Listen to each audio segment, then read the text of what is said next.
तो भाई वैसे तो मैं पूरी वीडियो बना चुका हूँ पहले, लेकिन एक एडिशनल अपडेट अभी आई है जस्ट स्टेज को लेके, तो मैं आपको फटाक से दिखा देता हूँ। मुझे लगा था मेरी वीडियो 8 मिनट की नहीं बनेगी, 7.5 मिनट की ही बनी थी मेरी वीडियो, तो मैंने बोला कि 30 सेकंड तुम एक्स्ट्रा देख लेना, लेकिन अब तुमको देखना नहीं पड़ेगा 30 सेकंड एक्स्ट्रा। मैं आपको रंबल का स्टेज दिखा रहा हूँ। जब अभी ये जो आप स्क्रीन पर देख रहे हो करेंटली, ये है रॉयल रंबल का स्टेज। एंड फिलहाल भाई स्टेज बहुत ही कमाल का दिख रहा है, मतलब क्लीन तो नहीं दिख रहा है क्योंकि कैनोपी है, क्योंकि रिंग वगैरह है, तो इस कारण से साफ साफ हमें दिख नहीं रहा कि एग्जैक्टली स्टेज कैसा है, बट डेफिनेटली एक कस्टम स्ट्रक्चर है। एंड जो भी है बहुत ही ज़्यादा इनक्रेडिबल दिख रहा है भाई, यूनिक दिख रहा है। एंड लाइट्स वगैरह जब इस पर लगेगी, जो कि अभी लगी भी है निकी मेला की, बहुत ही जबरदस्त लगेगी। तो इसके बारे में कल अच्छे से बात करेंगे। फिलहाल ये अभी जस्ट निकल के आई थी वीडियो, तो मुझे लगा आपको दिखा देते हैं। तो गाइस मैं हूं तो और आप दिख रहे हैं रेसलिंग फैंस नेटवर्क। शुरू करते हैं भाई अपनी बातों को हम लोग सबसे पहले टिफनी स्ट्रैटन से। तो भाई टिफनी स्ट्रैटन WWE टीवी से पिछले कुछ टाइम से गायब है, लेकिन अब इनका कमबैक आपको रंबल में देखने को मिल सकता है, जो कि 4 दिन बाद हमको देखने को मिलेगा। 27 आज खत्म हो ही गया, कल 28 हो जाएगा, दिन बस 29, 30, 31, 3 दिन बाद, 4 दिन बाद आपको टिफनी का कमबैक देखने को मिल सकता है। ये अपडेट निकल के सामने आई है PW इनसाइडर की तरफ से। यहाँ पे कहा जा रहा है कि there is reportedly talk of Tiffany Stratton returning at the Royal Rumble. WWE के अंदर बातें हैं कि टिफनी को वापस लाया जाए रॉयल रंबल में। एंड वुमेन्स रंबल के लिए वैसे तो काफी सारी सुपरस्टार्स खुद को डिक्लेयर कर चुकी हैं, अभी भी एक एपिसोड बाकी है, कुछ सोशल मीडिया पे भी खुद को डिक्लेयर कर देंगे लोग, तो ऐसे में काफी सारे स्पॉट्स फिल हो जाएंगे, लेकिन कुछ तो बाकी होंगे स्पॉट्स डेफिनेटली सरप्राइजेस के लिए। तो वहां पे आपको टिफनी का कमबैक देखने को मिल सकता है। क्या टिफनी को जीतना चाहिए Rumble match? To be very honest नहीं, मुझे लगता है टिफनी स्ट्रैटन अभी आएंगी तो उसके बाद इनको डालना चाहिए किसी नन टाइटल फ्यूड में, उसके बाद किसी मिड कार्ड चैंपियनशिप के पीछे इनको जाना चाहिए। एंड देन कभी बात वापस बनी तो इनको वर्ल्ड चैंपियन बनाओ। मतलब इनकी रेंज ठीक थी, लेकिन बहुत ज़्यादा लंबी हो गई एंड कम इन्होंने डिफेंड किया। अच्छा उतना मजा नहीं है, मतलब यादगार नहीं है। 2-3 चैंपियंस और बनेंगी तो लोग भूल भी जाएंगे कि टिफनी भी कभी चैंपियन थी। फिलहाल WWE को ऐसे इनके लिए एक रीसेट बटन दबाना चाहिए। रंबल में इनको ले आओ, देखते हैं कितना पॉप मिलता है कितना नहीं, स्पेशली सऊदी में। तो मतलब कंप्लीट विमेंस रंबल को ही लेके क्वेश्चन है कि सऊदी में विमेंस रंबल मैच के लिए कितना पॉप मिलेगा कितना नहीं। वो विमेंस सुपरस्टार्स के लिए इतना पॉप नहीं देते, मतलब क्राउड वहाँ की सुधर गई है, पहले से तो काफ़ी बेटर हो गई है,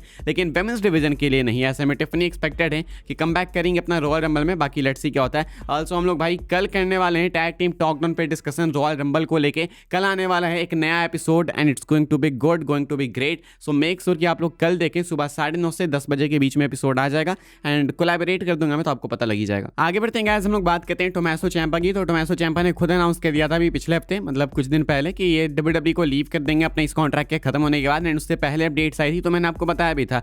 अभी ये लीव कर भी चुके हैं, WWE वालों ने इनको डाल दिया है एल्यूमिनी सेक्शन पे। जिनको पता होगा उनको पता होगा, जिनको नहीं पता उनको बता दूं, WWE के साइट पे एक एल्यूमिनी सेक्शन है, वहाँ पे वो सारे सुपरस्टार्स फीचर किए जाते हैं जो कि अब WWE में नहीं है। या तो वो WWE लीव करके कहीं और पे कम्पीट कर रहे हैं, या नहीं तो वो रिटायर हो चुके हैं। जॉन सीना भी एल्यूमिनी सेक्शन में है, अल्बर्टो डेल रियो जैसे सुपरस्टार्स एल्यूमिनी सेक्शन में, एंड अब उसी सेक्शन में टोमासो ciampa भी जा चुके हैं। तो अब ciampa WWE का पार्ट नहीं है। मैं जब भी ciampa की अपडेट कवर करता हूँ तो मैं जॉनी gargano को भी मेंशन करता हूँ, क्योंकि मैं जेन्युइनली क्यूरियस हूँ जानने के लिए कि ciampa के जाने के बाद क्या WWE वाले जॉनी gargano को आगे लेके जाएंगे। एंड जॉनी gargano से भी ज़्यादा मैं भाई सोचता हूँ कैंडस लेरे के बारे में। मुझे लगता है कि कैंडस लेरे में जितना पोटेंशियल है उनको यूज़ किया ही नहीं जाता। लाइक व्हाई नॉट भाई, इतनी सारी मिड कार्ड चैंपियनशिप है आपके पास, आप कहीं पे भी नहीं डाल सकते कैंडस लेरे को टैग टीम चैंपियनशिप के लिए में भी कुछ करके, या फिर women's US title, women's IC title, इतनी सारी टाइटल्स है आपके पास भाई, कुछ करो यार। कैंडस लेरे एक्चुअली में टैलेंटेड है, जिन्होंने WWE से पहले इनकी वीडियोस देखी होगी, इनके मैचेस की, भाई वो क्या इनक्रेडिबल टैलेंट है। NXT में भी तुम देख लो, why not man, I don't understand कि कैंडस लेरे को क्यों नहीं पुश मिलता है।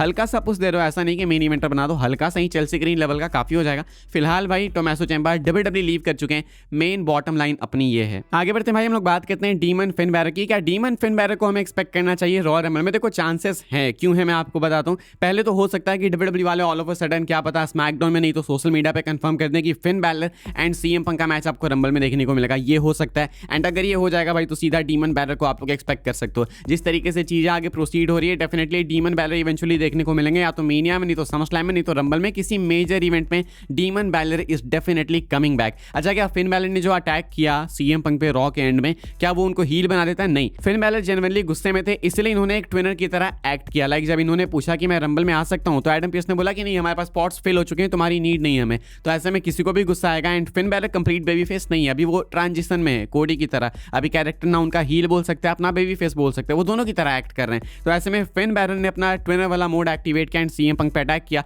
तो हो सकता है CM Punk खुद ही वापस से फेस करना चाहे बैरर को रंबल में, या नहीं तो एलिमिनेशन चेंबर के लिए इनका मैच हो सकता है। लेकिन रंबल की बात की गई है कि रंबल में क्या मैं आ सकता हूं, तो एडम पीस ने बोला कि नहीं, तुम नहीं आ सकते हो, सीट्स हमारे पास फुल हो चुकी हैं। हालांकि वी ऑल नो कि ऐसा कुछ भी नहीं है, लेकिन चलो केएफएफ के हिसाब से फिन बैरर नहीं आ आ सकते हैं, क्या पता डीमन बैलर आ सकते हो। I mean it is possible भाई, मैंने आपको जस्ट बताया कि टॉक्स है, डेफिनेटली डीमन बैलर का कमबैक हो सकता है कभी भी, मेन या समरस्लैम या रंबल कहीं पे भी आपको देखने को मिल सकते हैं। तो फिलहाल एक्सपेक्टेड है कि बैलर आएंगे, लेकिन कहाँ पे नहीं पता। रंबल मैच में वो डेफिनेटली होंगे, बट एज फिन बैलर या फिर डीमन बैलर, ये एक क्वेश्चन है। एज फिन बैलर भी हो सकते हैं क्योंकि रे मिस्टीरियो फिलहाल इंजर्ड हैं। क्या ये इंजरी उनको रंबल से हटा देगी, क्या उनका रंबल स्पॉट इससे कॉस्ट हो जाएगा, आई डोंट नो, मतलब हो सकता है। लेकिन फिन बैलर आ सकते हैं एंड शायद वो आ सकते हैं डीमन बैलर के अवतार में। सोचो भाई उस स्टेडियम में, उस क्रेजी स्टेज में जब डीमन किंग फिन बैलर की एंट्रेंस होगी तो क्या कमाल का रिएक्शन आएगा, क्या कमाल का पॉप मिलेगा। तो I hope and I expect कि ऐसा हो। फिलहाल ये कुछ है डीमन बैलर को लेके पॉसिबिलिटी, स्पॉइलर वगैरह कुछ नहीं है, बस एक पॉसिबिलिटी है, अजम्पशन है।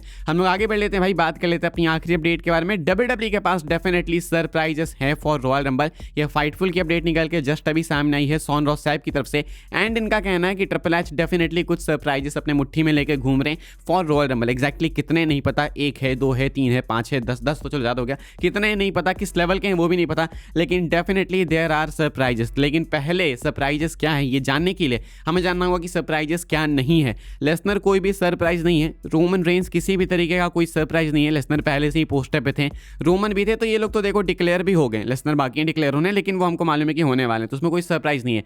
तो इसीलिए इन सुपरस्टार्स को हम लोग काउंट ही नहीं करेंगे जब सरप्राइज की बारी आएगी तो। लेकिन देन कौन है सरप्राइज में, तो हो सकता है कि शायद पेज का कमबैक हो। वैसे तो मैंने आपको बताया कि पेज का स्टेटस थोड़ा अनक्लियर सा है, पता नहीं है एग्जैक्टली कि पेज आएंगी या फिर नहीं आएंगी, लेकिन फिलहाल अगर वो आ भी जाती हैं तो एक वन ऑफ अपीयरेंस के लिए आएंगी। तो हो सकता है पेज का कमबैक दिखाया जाए। मे भी हो सकता है कि आपको वापस शायद देखने को मिले रॉयल रंबल मैच में क्रिस जेरिको। हमको मालूम है कि काफी हफ्तों से, काफी दिनों से अपडेट निकल के सामने आ रही है कि जेरिको WWE में आने वाले, लेकिन अभी तक वो आए नहीं है। रंबल ही बेस्ट गेस्ट था, तो क्या पता रंबल आ चुका है तो रंबल में जेरिको हमें देखने को मिल जाए। Y2J का कमबैक हो सकता है। ऑल्सो रॉक की भी पॉसिबिलिटी है, काफी कम है लेकिन है। स्टोन कोल्ड का भी मैं नाम लेना चाहूंगा, आपने अभी अपडेट वगैरह सुनी होगी, स्टोन कोल्ड भी काफी क्लोज है WWE रिटर्न के, एंड वो जिम वगैरह भी हिट कर रहे हैं, ट्रेनिंग कर रहे हैं फिजिक बनाने के लिए। तो ऐसे में क्या पता स्टोन कोल्ड ही आ जाए। मेन बात यहाँ पे ये है ना कि ये सऊदी का रंबल है, कोई नॉर्मल रंबल नहीं है। नॉर्मल रंबल्स में ही हम लोग एक्सपेक्ट करते हैं कि रिटर्न्स होंगे, डेब्यूज होंगे, सरप्राइजेस होंगे, वो तो है ही, लेकिन अब यहाँ पे ऊपर से ऐड हो जाता है कि सऊदी का रंबल है, तो डेफिनेटली एक्साइटमेंट है। डेफिनेटली फैंस होप कर रहे हैं कि मैसिव रिटर्न्स हो, लेकिन कुछ सरप्राइजेस नॉर्मल से भी होंगे। लाइक जैसे टिफनी का मैंने आपको बताया,